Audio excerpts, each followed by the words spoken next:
devastation comes to California. All right, Jake. Yeah, let's get out of here. Residents flee for their lives. There's nothing we can do now, bro. We had everything, like the sentimental things. Like my mom passed away. I had only a few things of hers left.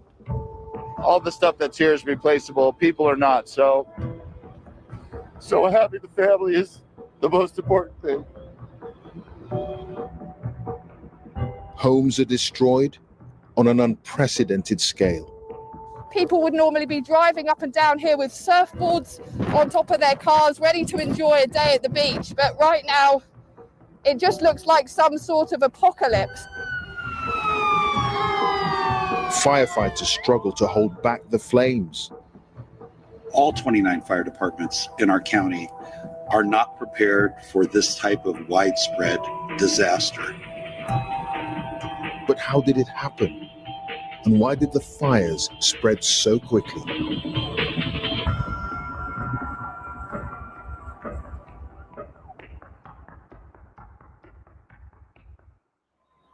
Los Angeles is America's biggest city on the West Coast, and people here are used to wildfires. They've destroyed homes and businesses time and time again, but no one could have predicted the scale of the tragedy about to unfold when news first broke of one fire in one community.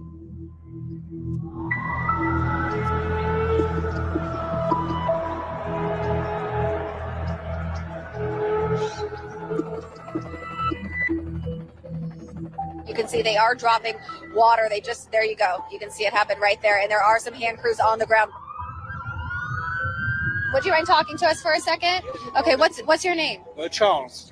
Charles, have you been evacuated from the area or not yet? Not yet. And we have seen that before. So nothing new to us for the last 32 years that I've been here. Within hours, things are getting serious. Residents can scarcely believe their eyes. Fires were this close to the cars. People left their cars on Palisades Drive. Yeah. Burning up the hillside, palm trees, everything's going. What happened? There's a lot of fire right there. That's why people coming. We leave the car. They said to get out of your car? Okay. It's just so sad. And I feel for everyone that's lost property and fires. I've never been this close to it. Driving down the canyon was really very shattering.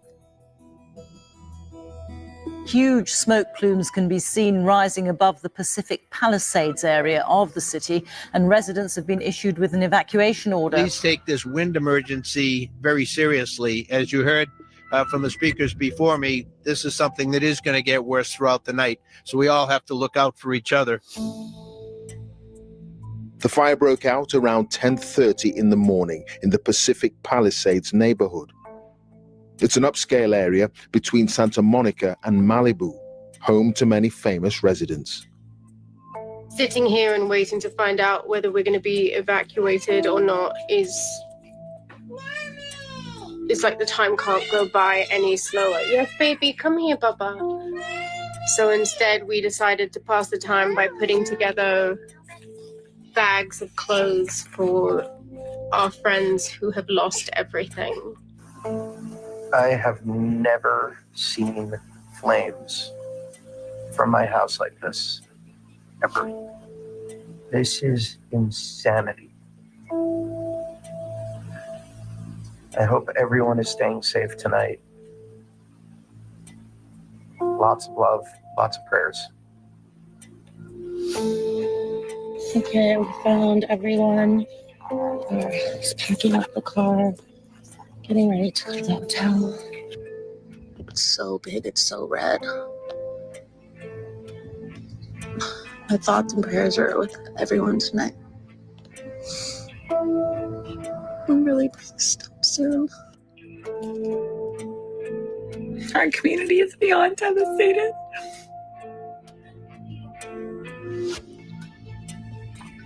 We are all pulling together. A lot of my friends have lost their home. I'm waiting to see if our home will be there. Right now, it's just a waiting game. Among the buildings threatened, the world-famous Getty Museum with 44,000 artifacts.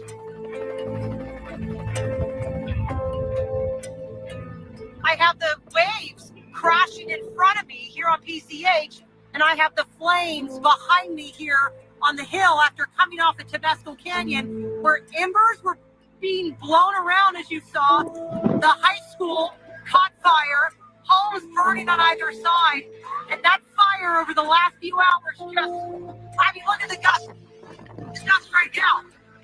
It's literally pushing, it's blowing south, so it is just throwing these flames over these hills and through these canyons.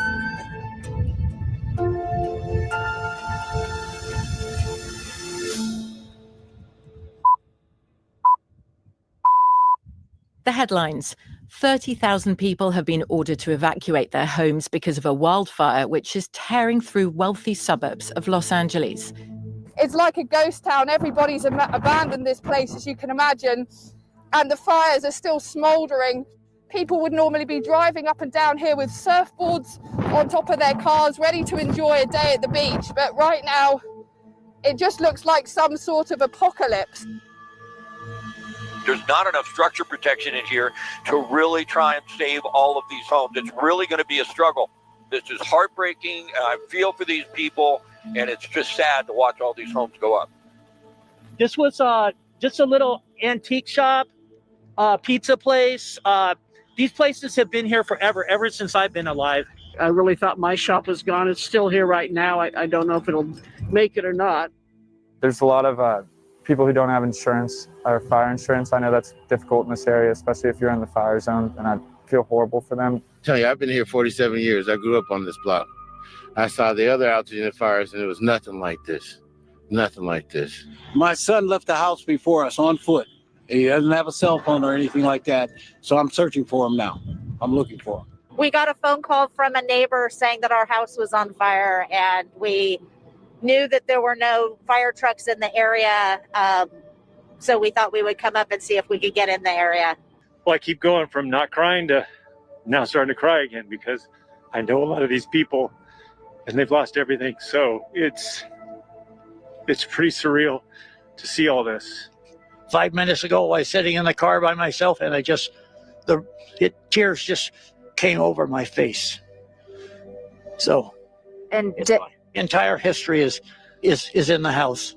We did take all of our family pictures and a few valuable paintings out last night. So, you know, all the stuff that's here is replaceable. People are not. So, Very lucky. so having the family is the most important thing.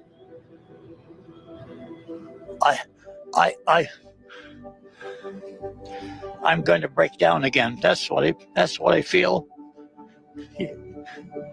It's my whole life. Everything was in there. So Lost everything. you shape up. You're supposed to be a support. Anyway,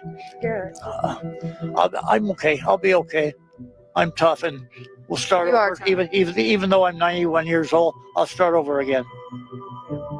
The difference with this is that we've had these huge 50 to 80 mile an hour winds, and it's still windy. And so it didn't matter where the fire started yesterday, but the embers flew everywhere. Let's go back to Emma Vardy now. And Emma, this area is no stranger to wildfires, but nothing could have prepared them for this. What makes this so different is that there are so many fires burning at once, and they're burning so close to residential areas. Now, emergency crews on the ground have admitted they just don't have enough people to deal with this developing situation, and some of those fires are still growing in size. The hillsides are still burning behind us, and every time the winds blow, there's a gust of wind, we're just seeing flames up on the hillside there burst back into life. A reminder of how unpredictable this fire is and how much the winds have been driving it and making life so difficult. We have also been hearing about some serious injuries to residents who did not evacuate their homes, choosing to stay behind for various reasons to try and protect their homes, or simply leaving it too late. So emergency services are continuing to warn people to take evacuation orders very seriously, because this is a day like Los Angeles has not seen before, and it's not even close to being over yet.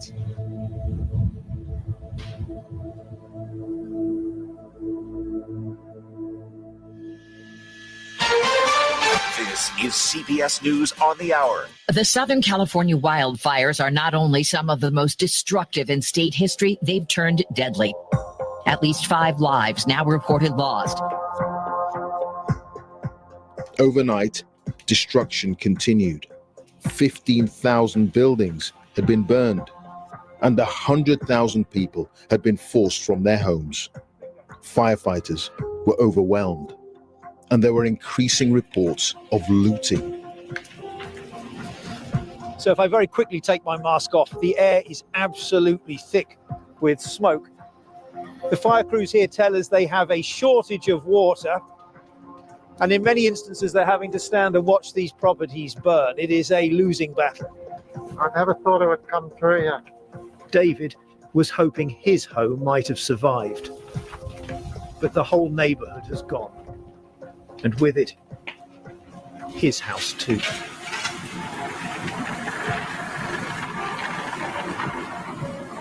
I would have thought I'd be seeing more planes flying over with water. I mean, there appears to be just 2. I mean, in California, are there not like 20 or 30 of them? They could have got you already. I would have thought the firemen would like take a stand on a certain area. Maybe they did, and I'm just not seeing it. But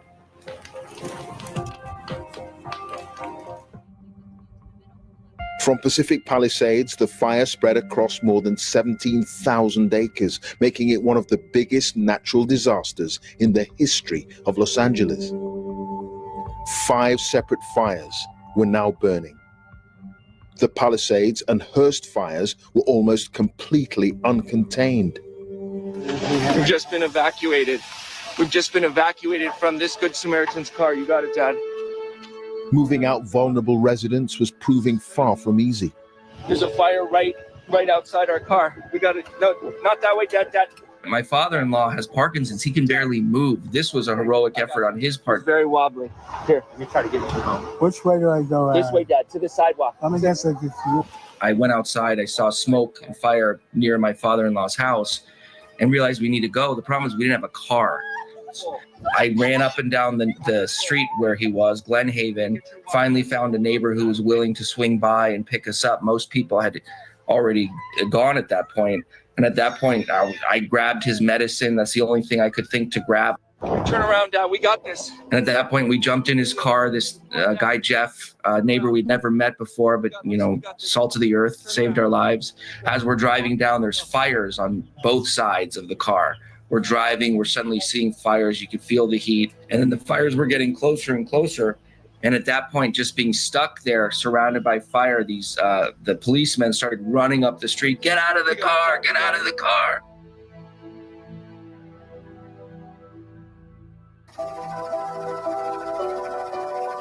The authorities in Los Angeles have issued a powerful warning against looting and other criminal activity in areas abandoned by people fleeing wildfires. 10 people are known to have died, but officials expect this number to rise. On day 4 of the disaster, tens of thousands of acres have been destroyed.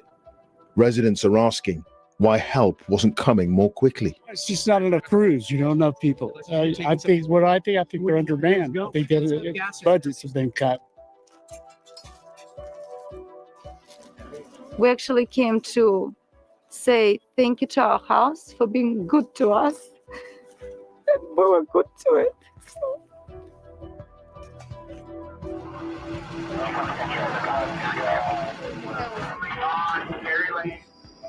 Well, as thousands of firefighters continue that battle to get this crisis under control, this is what it leaves in its wake. The suburb of Altadena sits at the foot of a mountain range over which the unusually strong winds for this time of year, the Santa Ana winds they call them, poured in on Tuesday night.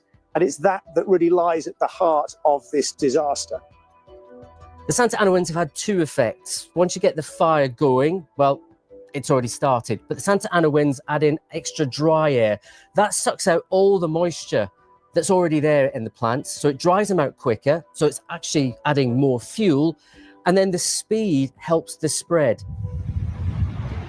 If you think you can have wind speeds, basically hurricane force wind speeds blowing with a fire in place, it will push that flame, that boundary of the fire over huge areas in such a short space of time. And that is what we've seen in LA over the last few days.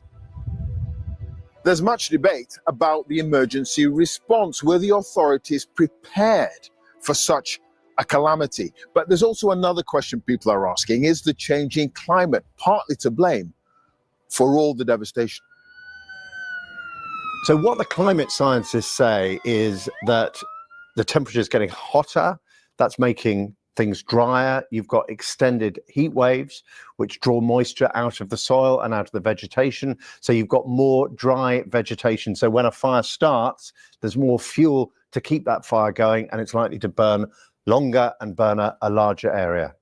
The National Oceanographic and Atmospheric Administration did a paper looking at the relationship between temperature increase and wildfires. They found that climate change had caused an almost 200% increase, so almost doubled the area burnt by wildfires since the 1970s. People are saying now $150 billion, the most expensive fire in US history and presumably in world history. So as a climate journalist, you look at this and you say, this is one of those kind of key events in the history of our the whole planet's understanding of the potential impacts of climate change.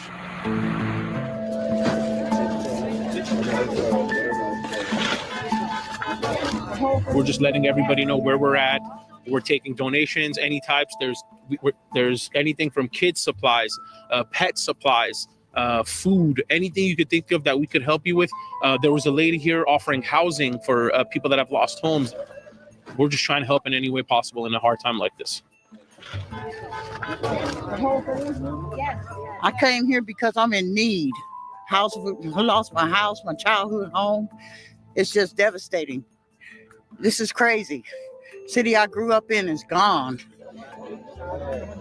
We wanted to see if we could get water because that's the mostly thing that we're worried about. The water, we need water. All donations, everything. Prince Harry and his wife Meghan have been meeting some of the first responders and victims of the fires at a World Central Kitchen site where food is being distributed. The couple spoke and, as you see, hugged some of the people who'd been affected by the Eaton fire. It's believed that they'd already contributed clothing, children's items and other essential supplies.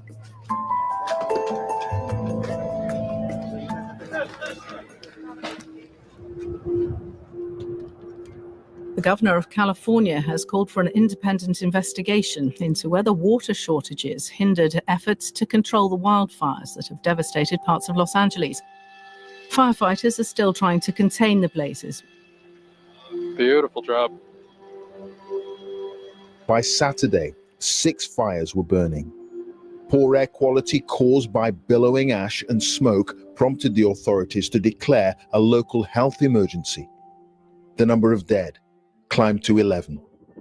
Determining the cause of these fires is critical. And to that end, Mayor Bass, Chief Crowley, and I are announcing, in conjunction with our partner agencies, the creation of the Los Angeles Regional Wildfire Investigative Task Force. This task force is made up of local, state, and federal partners designed to investigate the cause of these fires and to see if there's any connection between them. At least 16 people have died since Tuesday and about a dozen others are missing. 4 large fires are still burning, and officials say that the threat will remain high until Wednesday because of strong winds. To all LA County residents, please be assured that we will continue to battle these wildfires from the air and on the ground until they are fully contained.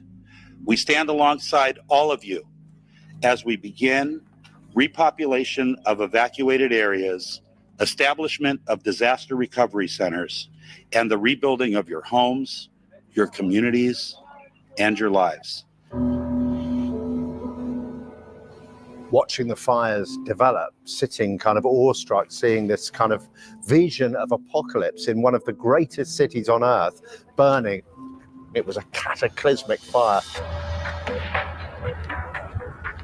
California will be probably asking itself big questions. You can't stop or prevent wildfires as such, especially in the climate that California has.